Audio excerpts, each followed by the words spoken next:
pour construire, se construire eux-mêmes, faire les mosquées, faire les madrasas, et faire une situation sociale des musulmans, etc., etc.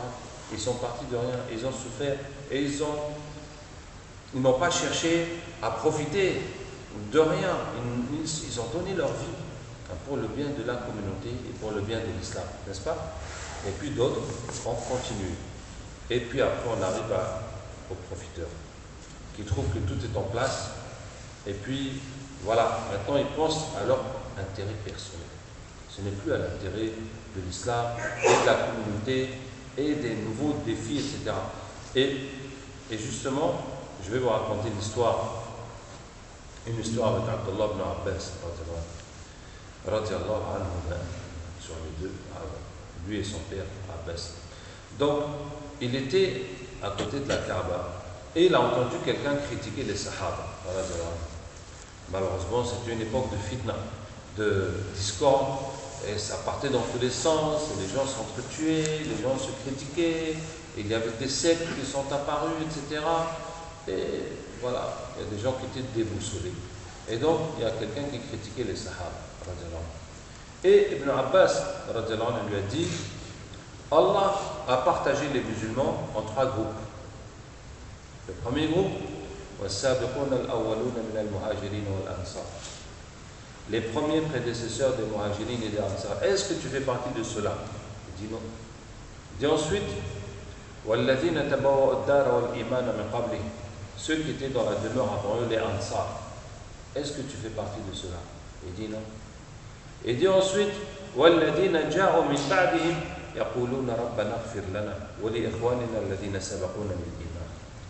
et ceux qui sont venus après disent, Seigneur, pardonne-nous, ainsi qu'à nos frères qui nous ont précédés dans la foi.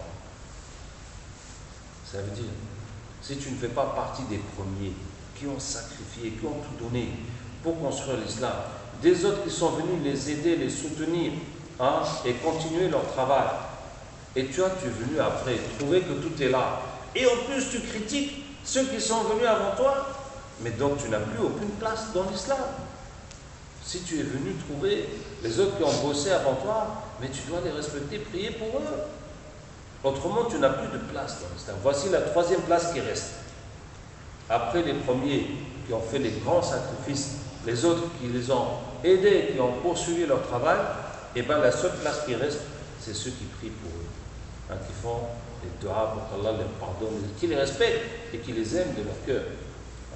Mais si même ça, tu n'es même pas capable de faire ça, tu n'as plus de place dans l'islam. Alors la personne qui critiquait les Sahaba a pleuré et puis il a refait la shahada. Allah Ta'ala nous aide. Ouais. Donc,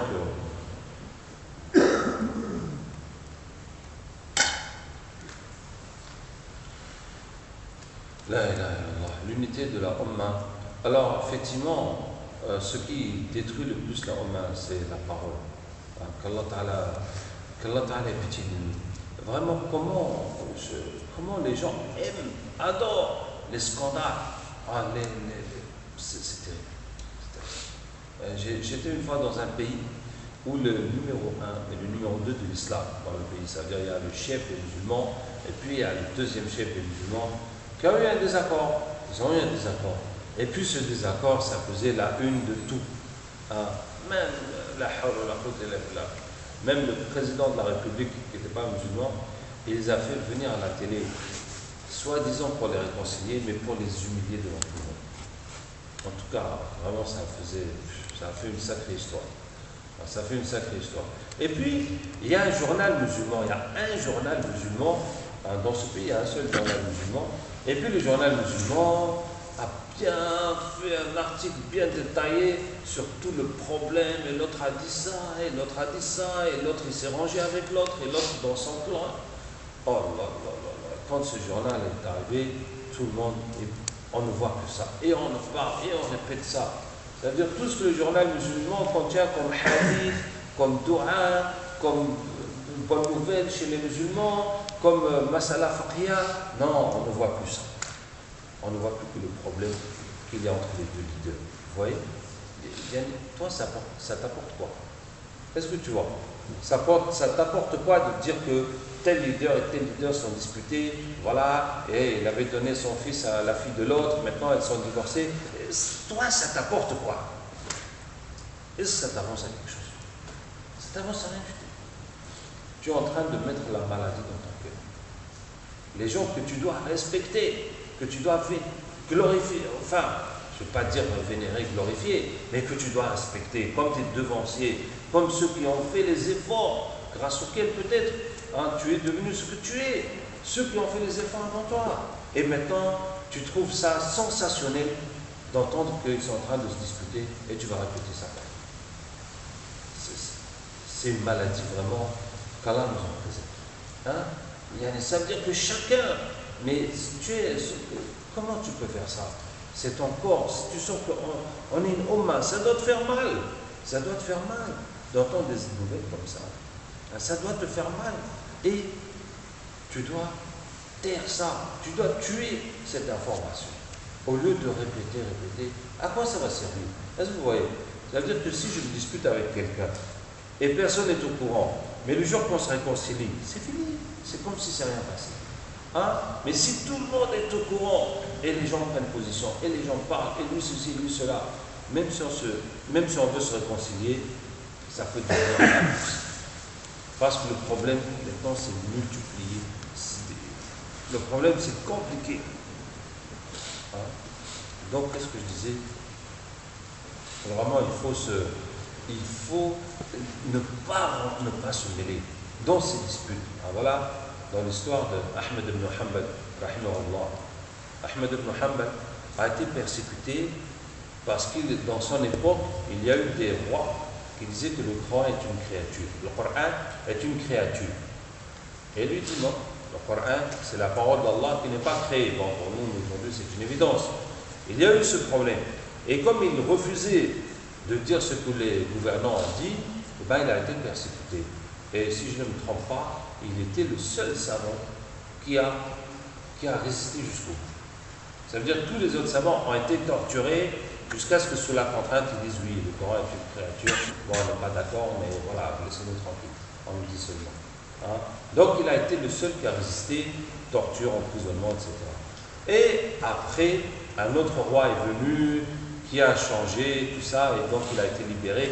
Et puis il était dans la mosquée, Ahmed ibn Hanbal, avec dans son assemblée, quand un jeune est rentré, et le jeune lui dit alors, qu'est-ce que l'affaire de Coran créé, comment ça s'est terminé alors finalement? Et l'imam Ahmed a regardé, il dit, est-ce que tu connais le Torah pour rentrer à la mosquée? Il dit non. Il dit alors va, apprends le Torah, et pratique le Torah, c'est mieux pour toi. C'est mieux pour toi. Tu ne connais pas le Torah pour rentrer à la mosquée. Tu vas chercher la question d'actualité, de polémique, de ça. Tu vas apprendre quelque chose qui va te faire avancer dans ta religion, dans ta foi, dans ta pratique, au lieu de t'occuper des choses qui te dépassent. Et tu vas dire qui avait raison, qui avait tort, qui était ceci, qui était cela. Allah Ta'ala continue.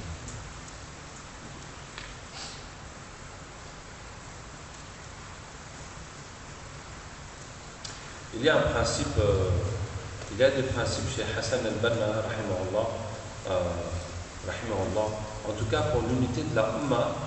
Tiens, je vais parler un peu de Hassan al-Banna, rahimahullah. Hassan al-Banna, vous savez, c'est le fondateur des Frères musulmans.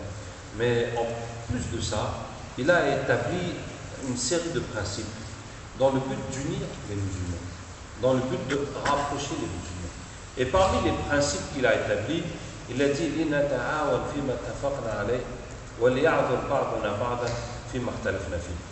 dit entrez dans nous là où on est d'accord et pardonnons-nous là où on n'est pas d'accord. Ouais? Donc même si on a un désaccord sur un sujet, mais forcément les sujets où on est d'accord sont plus nombreux, sont plus vastes. Et dans tous ces sujets où nous sommes d'accord, on peut travailler ensemble, on peut s'entraîner, on peut collaborer. Et puis voilà. Et les choses où on n'est pas d'accord, chacun va faire à sa façon, sans non plus passer notre temps à nous attaquer, à nous casser l'un l'autre. Ça veut dire que voilà, on se retrouve au lieu d'avancer, de faire quelque chose pour l'islam, non, on est occupé à casser les autres avec lesquels on n'est pas d'accord. Hein, ça, c'est un des principes. En tout cas, il a fait pas mal de principes chrétiens. Et parmi ces principes, qu'est-ce qu'il a dit? Voilà. En tout cas, une des paroles qui est connue chez Hassan al-Banna, hein, que quelqu'un lui a demandé une fois quelle est la différence entre vous et la Jama'a al-Tabligh. Entre vous et le groupe du Tabligh, c'est les frères musulmans. Dit quelle est la différence entre vous et la Jama'a al-Tabligh. Vous voyez, là, parce que qu'est-ce que Hassan al-Banna a répondu? Il a dit la différence entre nous et eux, c'est que notre markaz il est à tel endroit et eux, leur markaz il est à tel endroit. Voilà, c'est tout. Nous on est là, eux sont là-bas. C'est tout. C'est tout. Hein? C'est tout. Vous voyez? Alors que, subhanallah, je me rappelle quand ma mère, qui était chrétienne, parce que bon, elle croyait quand même en la shahada. En tout cas, elle a épousé un chrétien luthérien en Hollande, un protestant.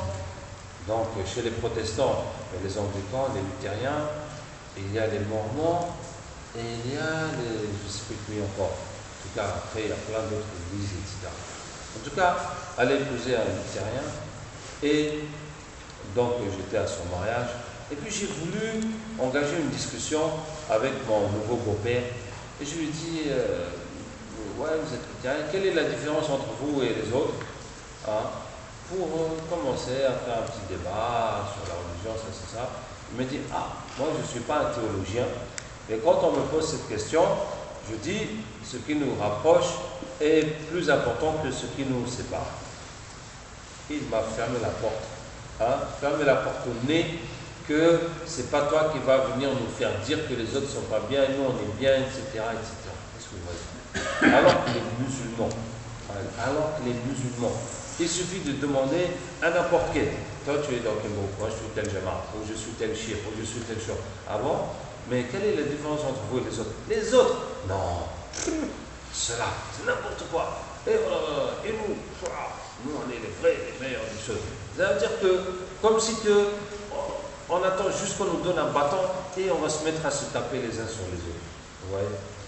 Ça me rappelle une fois, il y a un frère, il y a des frères en France qui aident la cause palestinienne, alhamdoulilah, Allah Ta'ala les aide, mais qui soutiennent aussi les attentats kamikazes. Alors que moi, je suis contre, j'ai toujours été contre et je suis toujours contre. Je ne vais pas dire que je serai toujours contre parce que l'avenir, je ne veux pas parler de l'avenir. En tout cas, j'ai toujours été contre et je suis toujours contre. Hein? Et je lui dis non, on n'a pas le droit dans l'islam de faire ça. Il me dit mais c'est la seule solution qu'ils ont. Ils n'ont pas d'autre solution. Je dis mais ce n'est pas une solution. Ce n'est pas une solution. Parce que chaque fois qu'ils font ça, il va se kamikazer, il va tuer une ou deux personnes. Les autres, ils viennent, ils vont raser sa maison, ils vont tuer du monde, etc. etc. Donc, ce n'est pas quelque chose qui fait avancer leur cause. C'est quelque chose qui les ramène encore en arrière, qui détériore la situation. Et quelle est la solution? Je n'ai pas de solution. Mais en tout cas, moi, si j'étais là-bas, Allah, si j'étais là-bas, comment je serais? Mais en tout cas, moi, je suis contre ça. Voilà. Je ne vais pas condamner mes frères palestiniens parce qu'ils sont dans une situation vraiment terrible, que vraiment personne n'aurait souhaité être dans cette situation. Et nous avons tous le péché de ne pas les aider comme nous pouvons. Donc, on n'a pas. C'est trop facile d'être assis ici à l'aise et de dire que ce qu'ils font, c'est pas bien. Mais, quoi qu'il en soit, je ne suis pas d'accord. Je ne suis pas d'accord. Que ce soit de ma connaissance de l'islam, ou que ce soit par pure stratégie militaire ou stratégie, je ne suis pas d'accord avec ça. Et jusqu'au jour où Hamas et Fatah se sont entretués. Et je lui dis, tu vois, et ça là, tu vas justifier ça comment? Là, les attentats suicides, tu me disais, il n'y a pas de solution. Et ça, tuer les musulmans, se tuer entre Palestiniens. Comment tu vas, est-ce que tu peux justifier ça? Il me dit, non, c'est les Juifs qui les ont divisés. Je dis, non, ça c'est trop facile. Même si c'est les Juifs qui les ont divisés. Mais pourquoi les Juifs nous divisent jusqu'à ce que nous nous entretuons. Et pourquoi ce n'est pas nous qui allons les diviser pour qu'eux s'entretuent et nous on est là en train de rigoler, de chanter pendant qu'eux ils s'entretuent? Parce que nous sommes divisibles. C'est nous qui sommes divisibles. Ça veut dire qu'on est là, mais on est facile à diviser. On est facile à diviser. C'est facile de rentrer parmi nous, monter les uns contre les autres, et boum. Vous voyez? Donc c'est ce que j'étais en train de vous expliquer sur le fait que qu'on ne doit pas profiter pour critiquer, pour diminuer les uns les autres. Et qu'Allah nous aide, Inch'Allah. Bien. Je vais parler encore de la bay'a. La bay'a, le groupe. Qu'est-ce qu'il est nécessaire pour un musulman d'avoir une bay'a, d'être dans un groupe? Alors, à vrai dire, je n'en ai pas parlé avec les gens de la culture indienne, mais tel que nous connaissons ça, au temps du prophète et des Sahaba, la bay'a était obligatoire. La bay'a, c'est l'allégeance au chef. Et le chef, c'était un chef politique et un chef religieux. Le prophète et les califes, après lui, étaient les chefs politiques. En même temps, ils étaient les chefs religieux. Donc, on doit les suivre parce que si tu ne fais pas bay'a, ça veut dire que tu ne reconnais pas son autorité. Ça veut dire que tu es un hors-la-loi. Tu es un hors-la-loi, tu ne reconnais pas son autorité, tu ne reconnais pas que c'est lui l'imam de la prière, que c'est à lui qu'on donne la zakat, que c'est lui qui commande le jihad, etc. Tu ne reconnais pas le juge qu'il a mis en place. Est-ce que vous voyez? Donc quelqu'un ne peut pas habiter dans un pays et ne pas reconnaître la loi du pays. Ça veut dire que c'est un hors-la-loi, c'est un rebelle. Donc vraiment, c'est pas possible. Vous voyez? Donc, en ce temps-là, la bay'a, c'était politique et religieux. Religieux parce que c'était aussi les leaders religieux. Après, quand l'époque des rois est venue, et bien la bay'a a continué, et là la bay'a était uniquement politique. Là, le nouveau roi qui vient, il s'impose, et tout le monde doit lui faire bay'a, ça veut dire reconnaître son autorité. Ne pas se rebeller, ne pas se révolter contre lui, sinon il va te tuer. C'est comme ça, c'est le maintien de l'ordre. Et ce n'était plus du tout une bay'a religieuse. Ça veut dire ces nouveaux rois qui sont venus après les califes, mais ce n'est pas des imams, ce n'est pas des guides spirituels. Bon, on a eu parmi eux, comme Omar ibn Abdelaziz, c'est une exception. Mais même dans son califat, il n'était pas connu comme étant un guide spirituel. Il était pieux, certes. Il a réformé la Ummah, mais ce n'était pas quelqu'un qui avait des disciples et qui a, comme ça, non, il gérait l'État. Et il a bien géré. Et puis c'était un modèle de piété. Donc, qu'est-ce que je veux dire? Donc, la bay'a, c'est coupé en deux. Il y a la bay'a politique, qui n'a rien à voir avec la religion, mais la religion, quand même, demande de respecter l'ordre, de ne pas créer du désordre, de la fitna. Mais en tout cas, ces leaders ne sont pas forcément des modèles de religion. Et puis après, il y a la bay'a religieuse, qui est devenue une bay'a de tarbiya.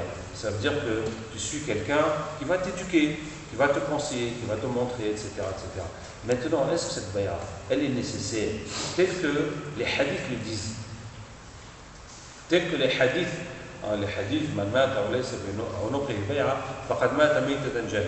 celui qui est mort sans avoir un engagement, une allégeance, à son coup, c'est-à-dire sans s'être engagé, sans avoir engagé sa personne avec un émir, eh bien il est mort comme dans l'âge d'ignorance.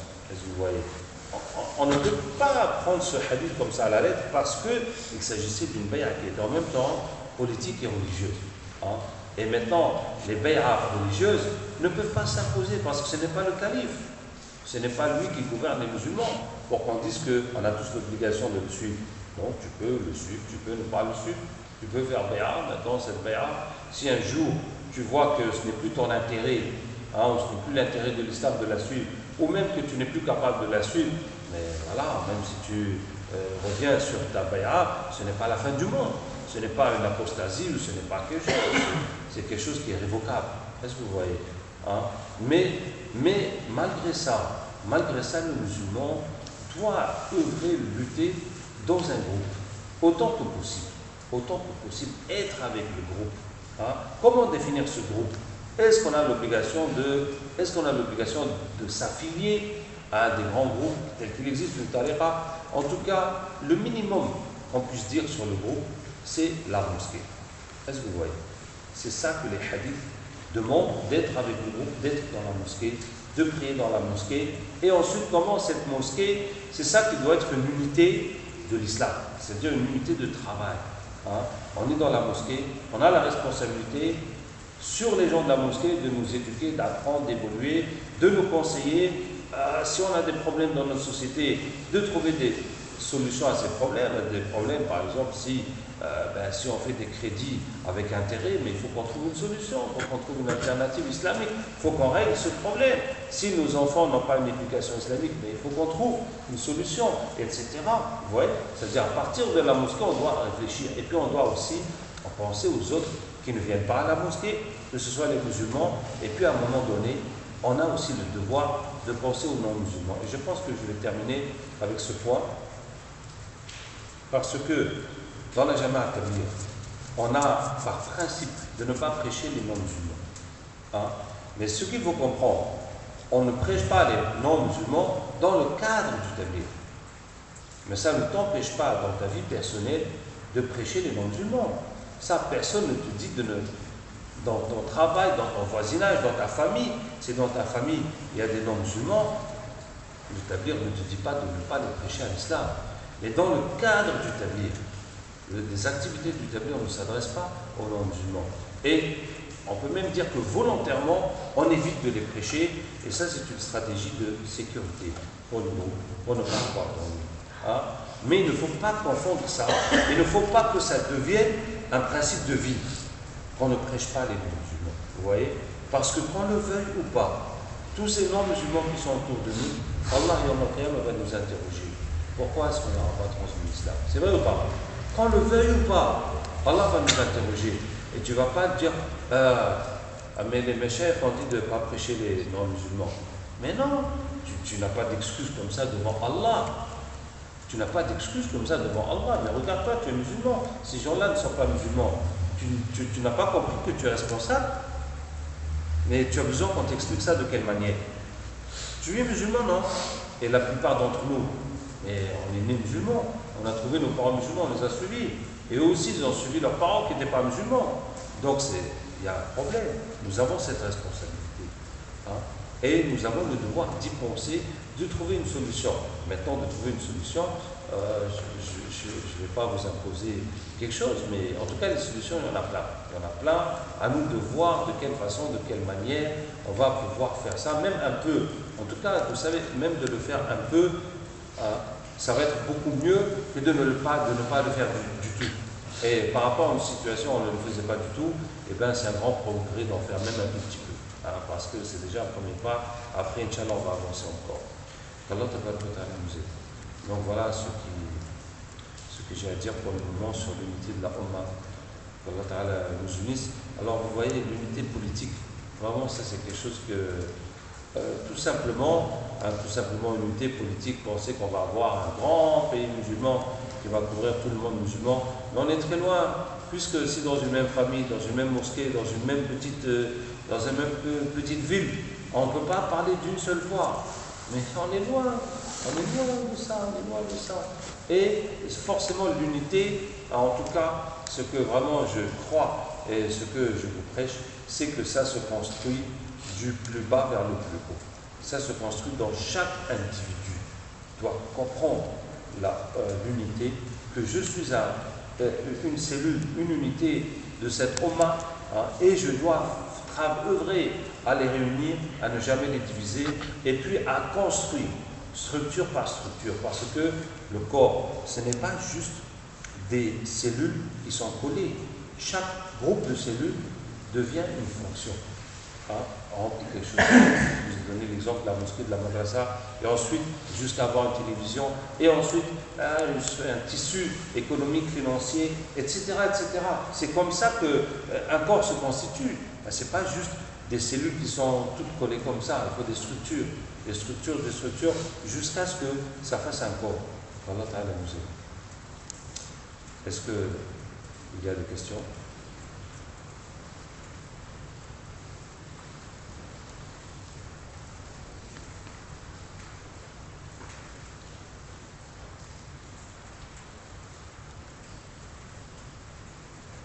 Oui. Comment arriver à la sincérité, à être sincère? Tu me changes de sujet là. Bon, je vais répondre à ça, mais Inch'Allah, on va chercher des questions dans le sujet. Hein. La sincérité, eh ben, il y a 3 points dans la sincérité. D'abord, que les actions soient pareilles, qu'on soit seul ou avec les gens. Donc, quand on est avec les gens, on n'augmente pas, on ne diminue pas nos actions. On fait comme si tous les gens sont des moutons et tu adores Allah Ta'ala comme si un peu toi et lui. Tu as envie de faire court ou lent, ou plus ou moins. En tout cas, ça ne regarde pas les gens. C'est entre toi et Allah. Le deuxième point dans la sincérité, c'est que celui qui te flatte et te critique soit pareil. Et pour ça, je vous encourage à apprendre ce dua de Abu Bakr. Quand on le flattait, il disait Allahumma anta a'lamu bima fi nafsi minni wa ana a'lamu bima fi nafsi minhum fala taftinni bima yaqulun waj'alni khayran mimma yadhunnun waghfir li ma la ya'lamun. Ya Allah, tu sais mieux ce qu'il y a en moi que moi-même et je sais mieux ce qu'il y a en moi que eux. Alors ne me fais pas tromper par ce qu'ils disent, fais que je sois mieux que ce qu'ils pensent et pardonne-moi ce qu'ils ne savent pas. Et comme ça va fermer la porte à Shaitan. Et si chaque fois qu'on te flatte, tu répètes ça, et bien au bout d'un moment, ça ne te fera plus rien. Ça ne te fera plus rien. Parce que on cherche la satisfaction d'Allah, et c'est Allah qui connaît nos péchés, nos faiblesses. Ce que les gens voient, ce que les gens disent, ça, ce n'est pas du... Bon, en tout cas, ça n'a pas d'importance. Ça a une importance vraiment très secondaire. Le troisième point dans la sincérité, de ne pas avoir la vanité. Ça veut dire de ne pas penser que moi j'ai bien adoré Allah, que moi il n'y a pas de problème, je vais entrer au paradis sans problème. Et pour ça, l'imam Shafi'i, rahimahullah, a dit, si tu crains la vanité pour tes œuvres, regarde la satisfaction de qui tu cherches, quelle récompense tu demandes, quelle punition tu crains, de quel bienfait tu te rappelles et de quel malheur tu te souviens. Quel bienfait tu remercies et de quel malheur tu te rappelles. Si tu penses à une de ces 5 choses, tu verras que tes afflictions sont petites. Voilà. Donc c'est pour que, quoi que tu fasses, tu saches que comme tu cherches la satisfaction d'Allah, le paradis, l'enfer, etc., donc ce que tu as fait, c'est même pas mentionnable. C'est même pas mentionnable. Ça veut dire que même si tu as prié 1 heure ou 2 heures ou 3 heures de temps la nuit, hein, tu vas dire, ah j'ai prié. Ta prière là, vraiment, qu'est-ce que ça vaut? Qu'est-ce que ça vaut? Est-ce que tu vois? Qu'est-ce que ça vaut? Ça veut dire que si tu avais par exemple, si ton enfant était malade, il faut l'opérer, et tu n'as pas l'argent pour l'opérer, et il va mourir, hein, mais tu vas pleurer devant le médecin, tu vas pleurer, supplier, n'est-ce pas? Hein, de ne pas laisser ton enfant mourir. Mais pour l'enfer, le paradis, tu n'as jamais pleuré comme ça. Tu vois? Donc même si tu as prié toute la nuit, tu n'as pas de quoi te fier. Parce que ça aurait été quelque chose de dunya, tu vas pleurer bien plus que ça. Donc, c'est bien ce qui concerne la sincérité. Comment on peut prêcher les non-musulmans? Ah, on sort encore du sujet. Comment on peut prêcher les non-musulmans? Eh bien, il y a, je vais vous donner quelques pistes. Par exemple, on peut faire des débats mixtes avec les chrétiens. Les chrétiens sont les gens les plus proches de nous, comme Allah Ta'ala nous le dit, et comme nous le savons très bien.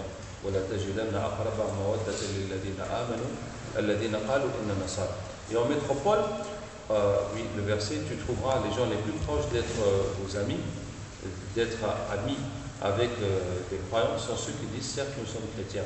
Et en métropole, on a beaucoup développé ça, comment on appelle ça, le rapprochement islamo-chrétien. Et donc, on organise des conférences sur des sujets communs. Par exemple, combattre le sida. Vous voyez qu'à l'école, on leur apprend le préservatif, c'est ça qu'on leur apprend, hein, etc., et le dépistage.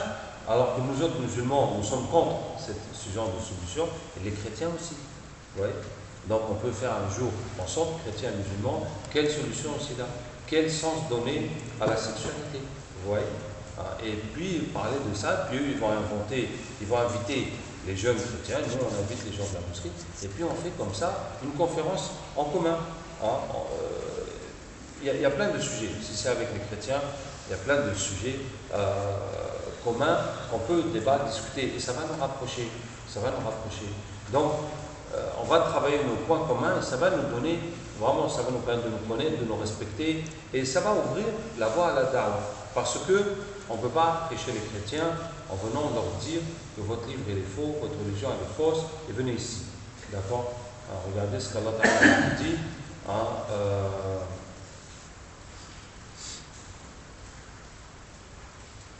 يا أيها الرسول بلغ ما أنزل إليك من ربك ولم تفعل فما بلغت رسالته والله يسمع الناس.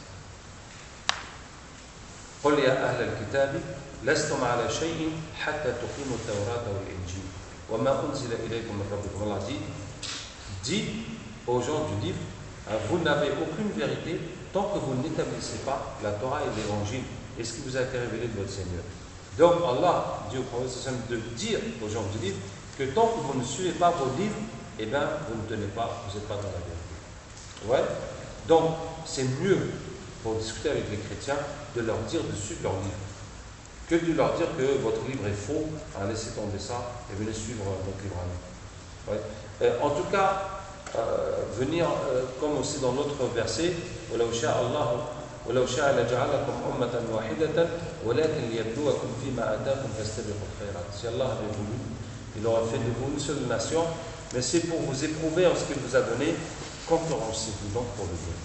Concurrencez-vous donc pour le bien. Donc voilà, on est différents. Pour que chacun qui dit ma religion est la bonne, ben vas-y, fais du bien, montre à la société ce que ta religion apporte. Et voilà, si ta religion est meilleure, donc tu devras tu devras profiter aux autres. Montre-nous qu'est-ce que ta religion a de bien. Qu'est-ce que vous voyez? Donc c'est pour que chacun fasse du mieux qu'il peut avec sa religion. Bon, l'autre exemple que je vous donne pour prêcher les non-musulmans, c'est la ruqya. Alhamdulillah. Depuis que nous sommes là, nous avons traité plusieurs non-musulmans, et il y en a deux, un homme et puis une femme différents, qui se sont convertis, alhamdulillah, sont convertis à l'islam. Donc voici aussi une façon aussi de prêcher les non-musulmans. Ouais. Maintenant, il y a une façon, il faut profiter des fêtes, des deux fêtes pour organiser des journées ouvertes où on les invite, on invite les autorités, on invite les voisins, etc. On échange avec eux. Même chacun au niveau de son voisinage, le jour qu'il y a quelque chose, il peut aller donner à manger aux autres les choses qu'on a, etc. Ça va créer des liens. Maintenant, les enfants aussi à l'école, les enfants ils parlent. Les enfants ils parlent plus librement, plus facilement que les adultes. Vous voyez, même dans une mosquée, on peut être là, on ne se parle pas. Mais nos enfants qui sont avec en même madrasa ensemble, eux, ils parlent tous ensemble. Tu vois, ils ne cherchent pas quel est le fils du riche, quel est le fils du pauvre, quel est le fils de ceci, quel est le fils de cela. Et c'est pareil, quand nos enfants sont à l'école, ils peuvent parler beaucoup plus ouvertement avec les enfants de nos voisins que nous ne connaissons pas ou avec lesquels nous ne parlons jamais. Donc il y a ça aussi, il faut expliquer à nos enfants, les aider un peu dans la da'wah. Autre question? Vous parliez de différents groupes, donc Tabligh Jamaat, Soufi, etc., selon la catégorisation qu'on utilise. Mais à l'intérieur de ces groupes, il faut des centres décisionnaires.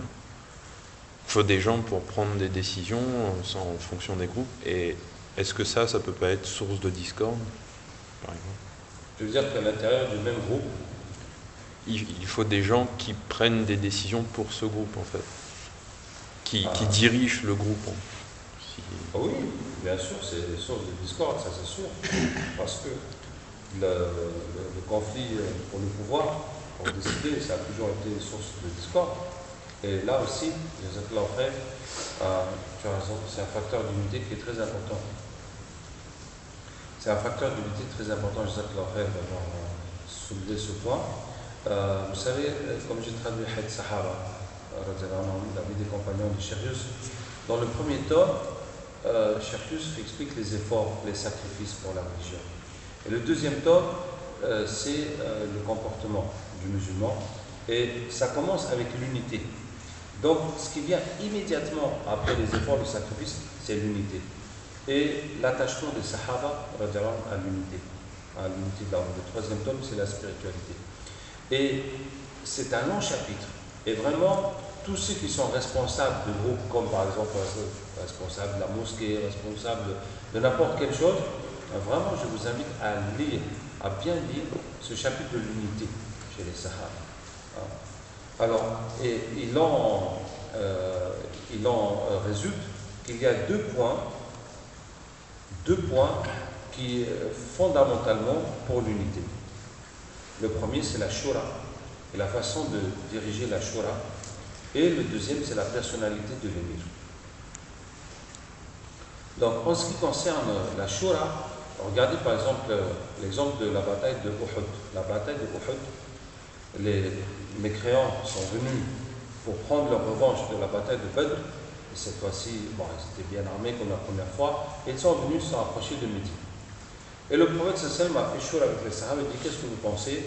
Voici les mécréants qui s'approchent de la ville. Est-ce qu'on sort se battre avec eux, ou bien est-ce qu'on reste à Médine, on défend la ville? Et il dit, le prophète sallallahu alayhi wa sallam dit: j'ai fait un rêve. J'ai vu une vache égorgée et un sabre fêlé et une forteresse. Et j'ai compris que la vache égorgée, c'est la défaite des musulmans. Et que le sabre fêlé, c'est quelqu'un de ma famille qui va mourir. Et que la forteresse, c'est Médine. Et qu'on devrait rester à Médine.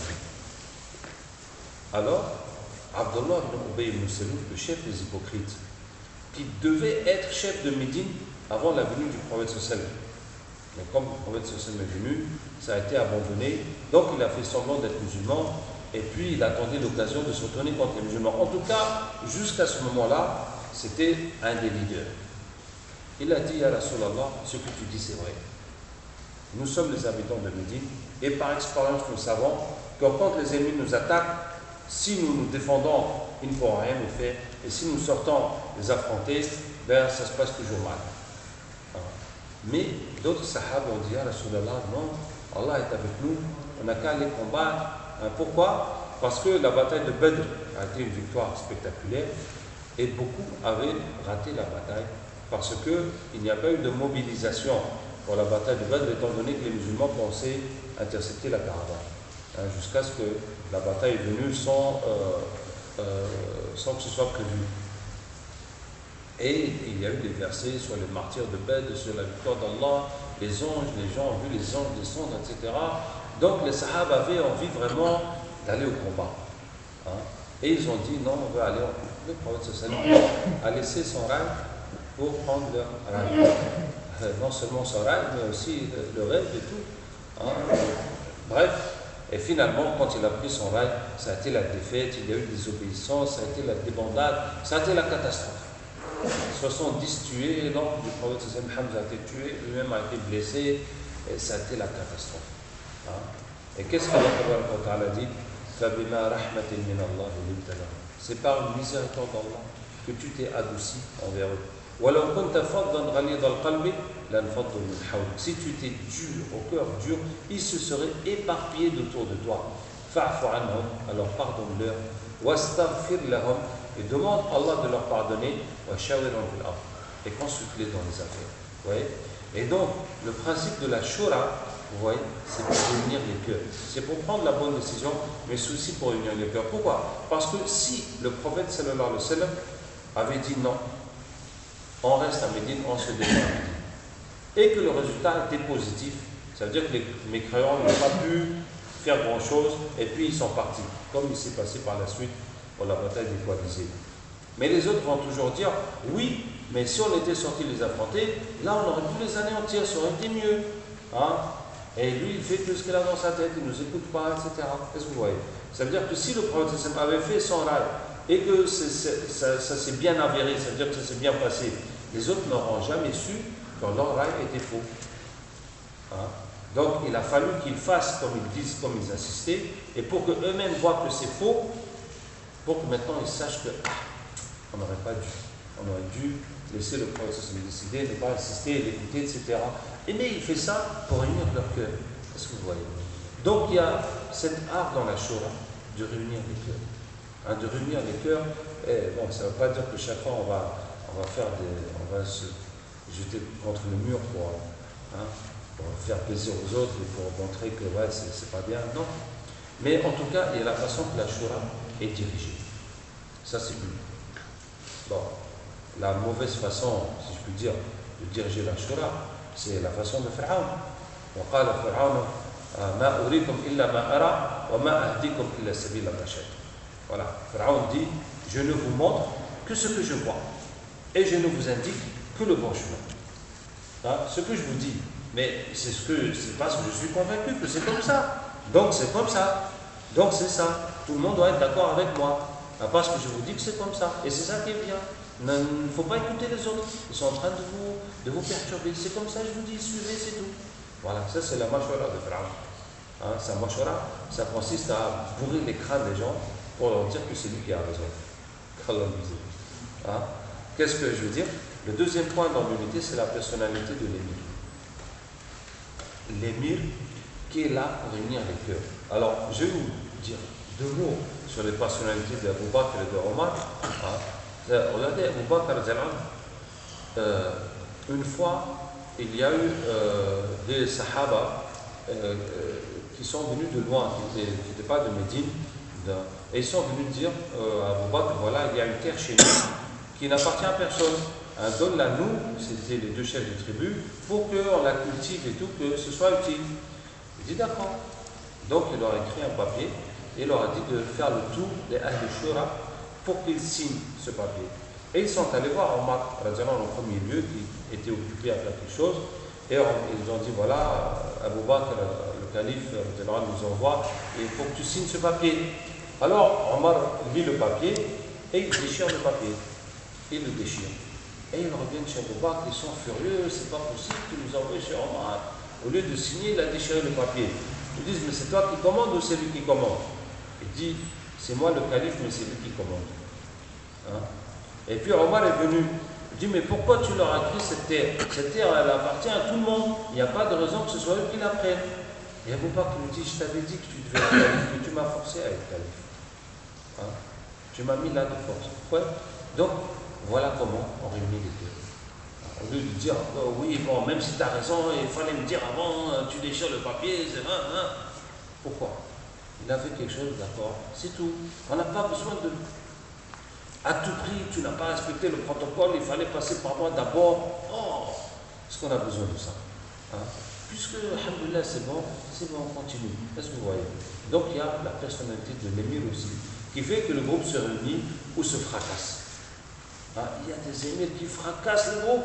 C'est-à-dire même où il n'y a pas de problème, il va y avoir un problème. Une chose qu'on peut régler simplement, il va la compliquer jusqu'à ce que ça devienne invivable. Allah et l'image de Omar. Alors, Omar, il y a eu un changement en son époque. C'est que l'islam s'est élargi. Et il y a eu beaucoup de victoires, beaucoup de convertis. Et les anciens musulmans, les grands muhajirines et ansar, mouraient dans toutes les batailles.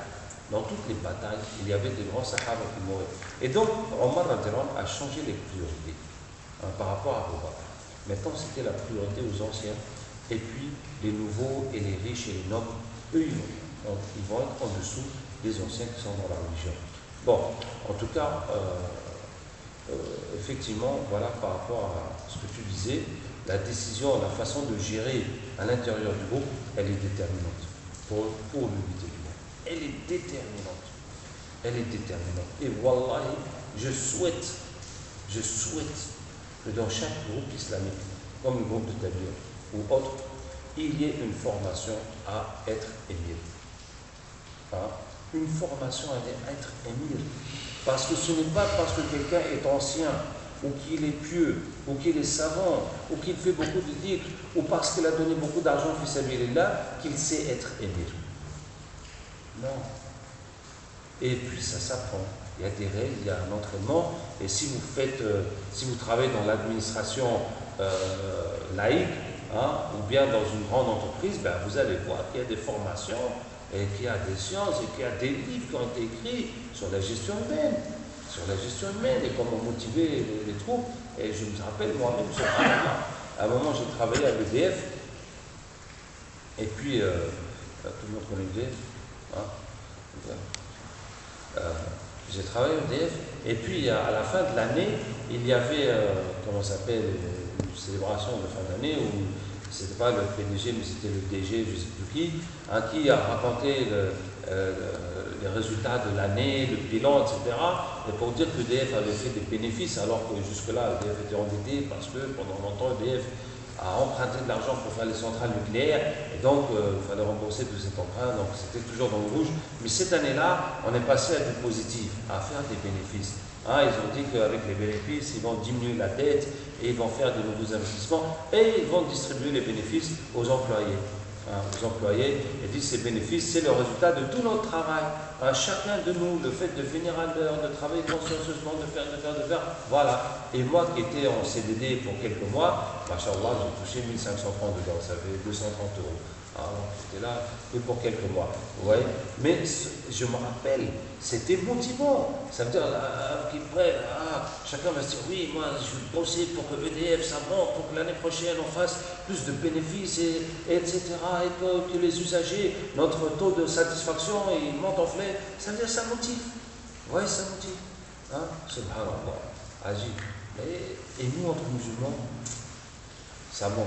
Alors que le prophète sallallahu alayhi wa sallam, il avait l'art de motiver les troupes, hein, ça sans aucun doute. Hein. Une fois, dans le djihad, les sahaba sont arrivés à un endroit, ils étaient tellement fatigués et il faisait tellement froid que chacun a creusé un trou pour se cacher dedans, se couvrir avec son bouclier et dormir. Vous voyez, ça veut dire qu'ils étaient dans un état de fatigue qu'il n'y avait plus de choix. On ne dit plus, je peux aller me coucher, ou bien il y a quelque chose à faire encore. Vous voyez, ils étaient tellement crevés que chacun est parti trouver sa petite combine pour se protéger du froid et dormir récupérer. Et le prophète a vu l'armée comme ça s'éparpiller. Et il a dit, qui est-ce qui montera la garde pour nous ce soir? Et je vais faire pour lui un dua dont il trouvera le bénéfice et en malpréable. Vous voyez? Il leur a pas dit, comment ça, sans chaud là vous allez dormir, allez, réunion tout le monde, allez, on fait chaud là maintenant. Tu vois, c'est pas comme ça. Vous voyez, et pourtant, ils ont fait sans chaud là. Ouais. Et puis chacun n'a pensé qu'à lui-même. Hein, la responsabilité de l'armée, tout ça, bon, c'était que lui qui pensait à ça, qu'il faut que quelqu'un monte la garde. Hein. Et quelqu'un dit, moi, ya Rasulallah. Et le prophète nous dit, viens. Il dit, qui es-tu? Dis un tel. Et le prophète a pris ses habits.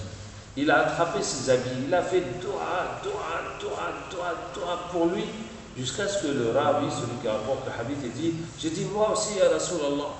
Il m'a dit, viens. Je suis venu, il m'a dit, qui es-tu? Je dis, tel. Alors il a pris mes habits, il a fait doua pour moi, moins que le premier.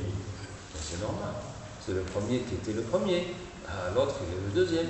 Donc, sa nia n'est pas la même. Hein? Moins que le premier. Mais vous voyez comment c'est motivant.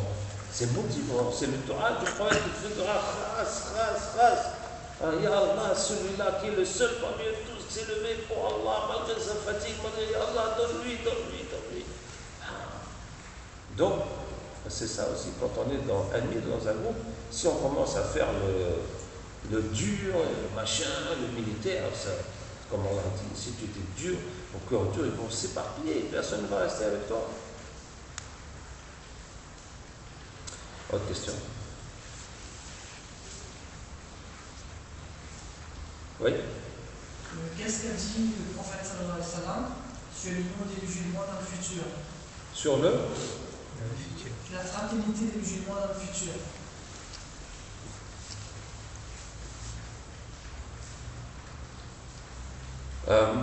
Il y a beaucoup de hadiths qui parlent de la fin des temps et comment la religion va se dégrader, la pratique de la religion, comment les péchés vont se propager.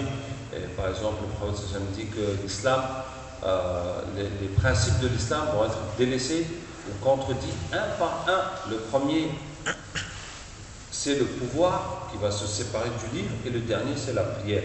Et puis, plusieurs hadiths qui décrivent qu'à la fin du temps, il y aura beaucoup de péchés. Des hadiths qui disent que les nations vont se déverser sur vous comme les mangeurs sur leur plat. Ils ont dit, mais est-ce qu'on sera peu nombreux? Il dit non, vous serez très nombreux ce jour-là, mais vous serez comme l'herbe qui est emportée par le torrent, qui est emportée par la rivière. Donc la faiblesse des musulmans, mais je ne vois pas de hadith qui parle précisément de l'unité et de la division. Enfin, bien entendu, celui qu'on a dit, les 73 groupes qui vont sortir de sa umma. Mais de dire un hadith que la fraternité des musulmans va se perdre, je n'en vois pas comme ça. Maulana, tu en vois un qui parle précisément que la fraternité des musulmans, quel sera son état à la fin des temps. Il y a un hadith qui parle de la perte de l'aman. L'aman, la confiance, quelqu'un de fiable, quelqu'un de loyal, la loyauté. Hein. Il dit que les gens ils vont se vendre et presque personne ne va accomplir sa parole, presque personne ne va dire la vérité, jusqu'à ce que on dise, hey, dans telle ville, il y a quelqu'un de loyal, il y a quelqu'un qui dit la vérité. Ah, mais c'est incroyable, ça devient tellement rare qu'une personne qui est véridique, etc. Vous voyez? Bon, voici un hadith qui parle de ça à la fin du temps, mais de dire sur la fraternité même, je n'en vois pas. En tout cas, le hadith qui dit que vous serez faibles comme les herbes emportées par le torrent, bon, ça fait la faiblesse de l'unité, la faiblesse de la religion, la faiblesse de tout.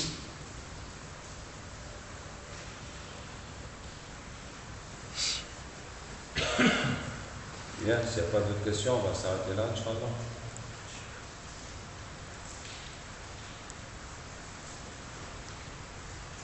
qu'Allah Ta'ala nous aide et nous guide. اللهم لك الحمد كما ينبغي لجلال وجهك وعظيم سلطانك.